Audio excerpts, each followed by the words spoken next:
Saudara-saudari yang terkasih, kita jumpa lagi dalam Pelita Hati hari ini, Sabtu tanggal 28 Maret 2020, hari biasa, Pekan Prapaskah yang keempat. Bersama saya Romo Thomas Suratno SC dari Paroki Cilandak, Jakarta Selatan, mendengar dan merenungkan Sabda Tuhan, yakni firman Tuhan yang tersurat di dalam Injil Yohanes bab atau pasal 7 ayat 40 sampai dengan ayat 53.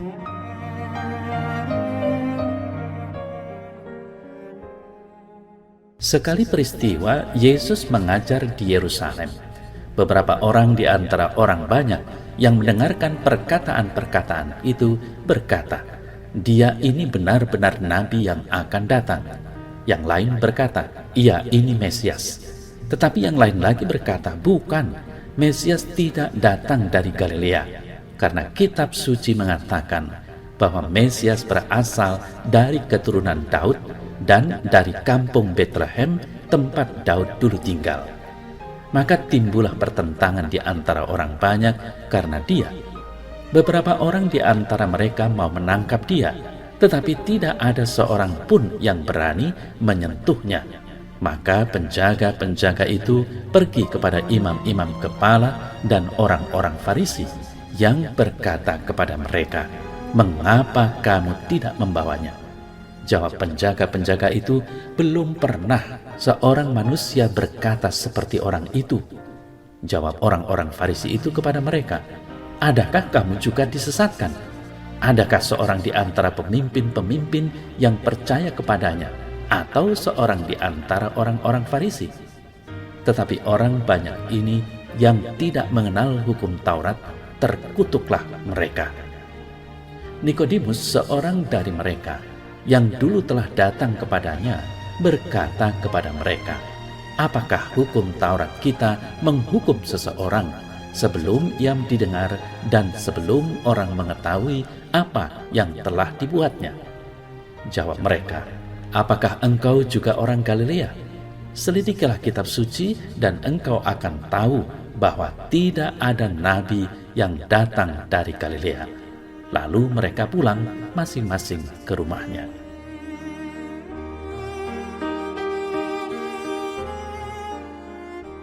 Saudara-saudari yang terkasih, ketika berada di Yerusalem, Yesus berkata, "Barang siapa haus, baiklah ia datang kepadaku dan minum.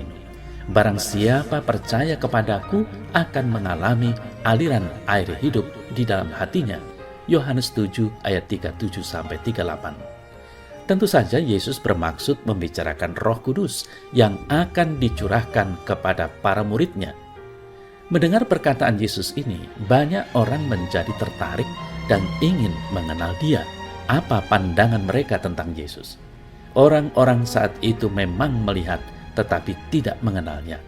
Ada yang mengatakan bahwa Yesus adalah nabi yang akan datang. Ada yang mengatakan bahwa Yesus adalah Mesias. Ada juga yang mengatakan Yesus bukan Mesias karena dia orang Galilea. Seharusnya Mesias itu orang Betlehem karena Daud berasal dari kota itu. Nah, saudara-saudara yang terkasih, perbincangan orang-orang tentang identitas Yesus menunjukkan bahwa Yesus memang istimewa. Yesus menarik perhatian mereka, seorang pribadi yang mengagumkan. Mereka sangat tertarik dengan semua perkataannya. Sayang sekali, mereka belum mengimani Yesus sehingga mereka ingin menangkap dan membunuhnya. Hanya Nikodemus yang tampil untuk membela Yesus. Ia berkata, "Apakah hukum Taurat kita menghukum seseorang sebelum didengar dan sebelum orang mengetahui apa yang telah dibuatnya?" Saudara-saudari yang terkasih, Injil hari ini menarik perhatian kita. Orang-orang di Yerusalem saat itu memang melihat dan mendengar Yesus, tetapi mereka tidak mengenal Dia. Orang-orang saat itu mirip dengan orang-orang zaman ini. Banyak yang mengaku pengikut Kristus, tetapi tidak mengenal Yesus. Mereka jarang ke gereja, orang Katolik nafas, Natal dan Paskah. Ada yang bahkan ekstrim, tidak pernah ke gereja, tetapi mudah tersinggung kalau orang lain menodai agama Katolik. Kalau ada orang yang membakar patung Bunda Maria apalagi membakar gereja.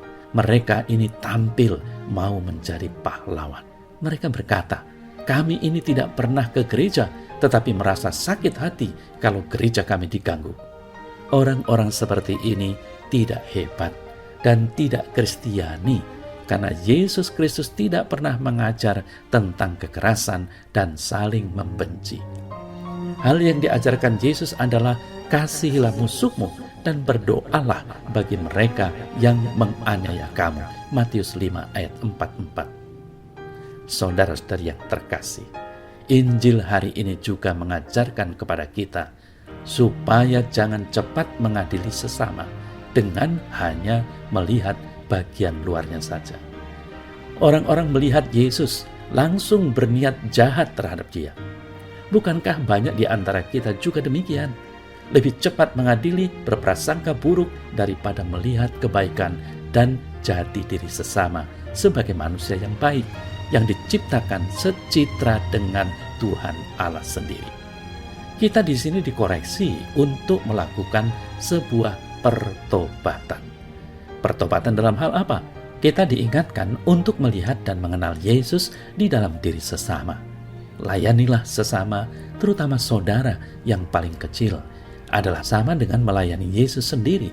Matius 25 ayat 40. Kita juga diingatkan untuk melihat hal-hal terbaik di dalam diri sesama. Mari kita ikut Yesus yang tidak memperhatikan dosa-dosa kita, tetapi iman kita, iman yang menyelamatkan.